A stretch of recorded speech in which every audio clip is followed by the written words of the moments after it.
L'hypersexualité est un problème complexe qui touche de nombreuses personnes. Elle se caractérise par une préoccupation excessive pour les pensées, les pulsions ou les comportements sexuels. Cette préoccupation peut perturber considérablement la vie d'une personne. Il est important d'aborder ce sujet avec sensibilité et compréhension.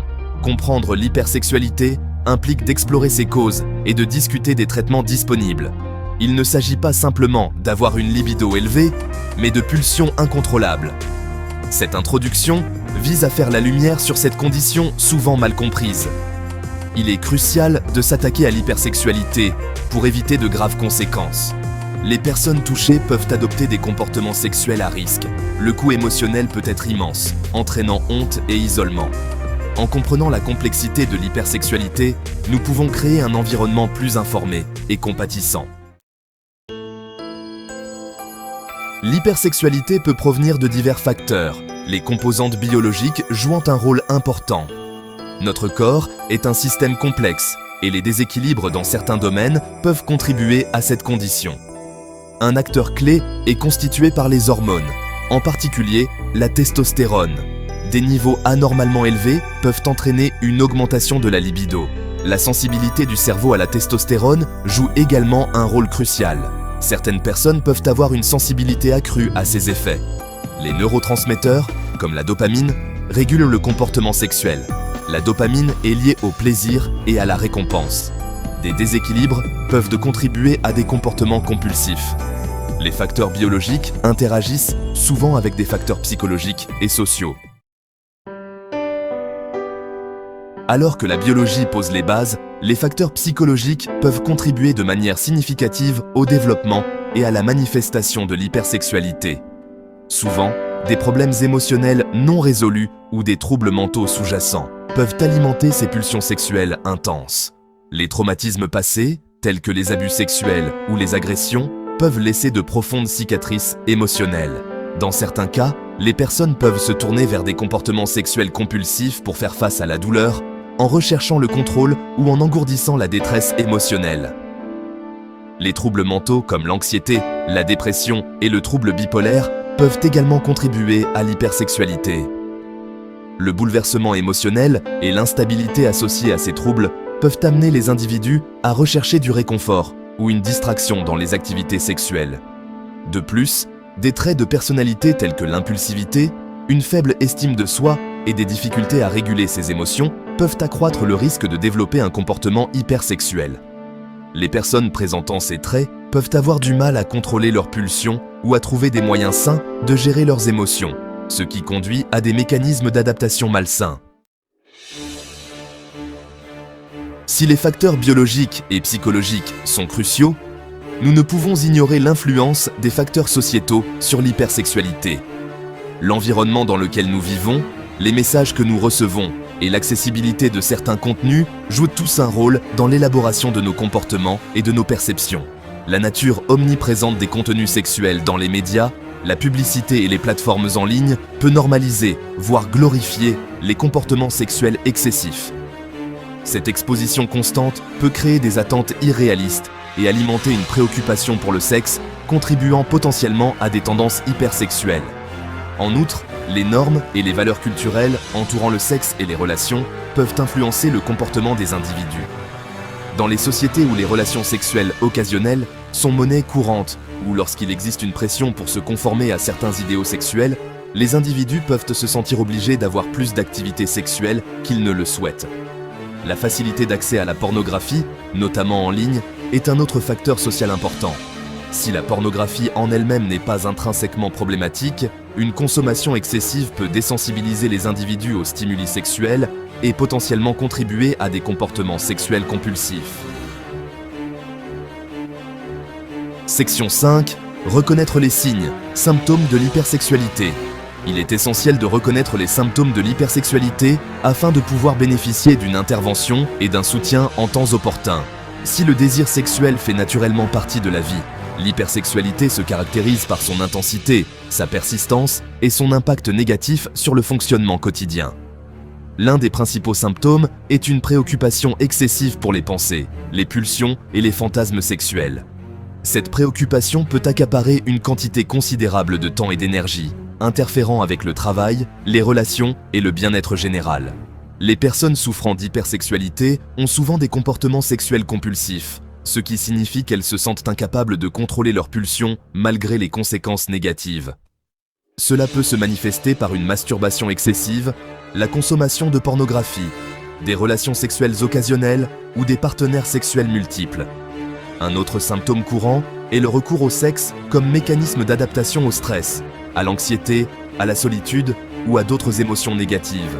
Au lieu de s'attaquer aux problèmes sous-jacents, les individus peuvent se tourner vers les activités sexuelles pour s'engourdir ou échapper à leurs problèmes.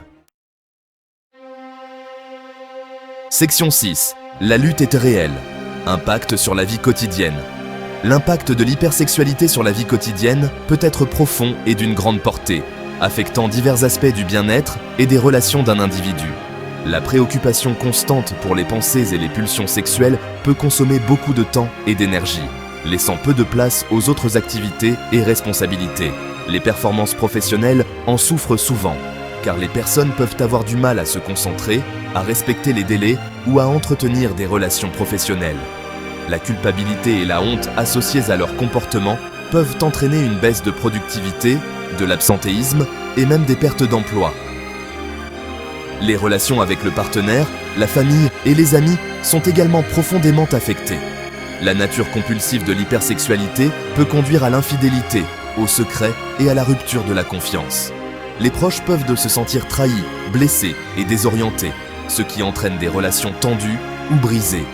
En outre, les conséquences financières de l'hypersexualité peuvent être désastreuses. Les personnes peuvent dépenser des sommes excessives en pornographie, en services sexuels ou en d'autres activités sexuelles, ce qui entraîne des dettes, une instabilité financière et des problèmes juridiques.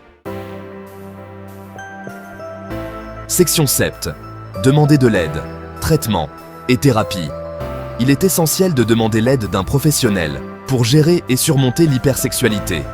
Avec un soutien et un traitement adéquat, les personnes peuvent reprendre le contrôle de leur vie, reconstruire leurs relations et se rétablir durablement. La thérapie joue un rôle essentiel dans le traitement des facteurs psychologiques sous-jacents qui contribuent à l'hypersexualité. La thérapie cognitivo-comportementale, TCC, est particulièrement efficace pour aider les personnes à identifier et à modifier les schémas de pensée et les comportements négatifs liés au sexe et à l'intimité. Grâce à la TCC, les personnes apprennent à remettre en question les pensées irrationnelles, à développer des mécanismes d'adaptation pour gérer leurs pulsions et à adopter des attitudes et des comportements sexuels plus sains. La thérapie offre également un espace sûr et encourageant où les personnes peuvent explorer leurs traumatismes passés, aborder leurs problèmes émotionnels et améliorer leur estime de soi. Dans certains cas, une combinaison de thérapie individuelle et de thérapie de couple ou familiale peut être recommandée.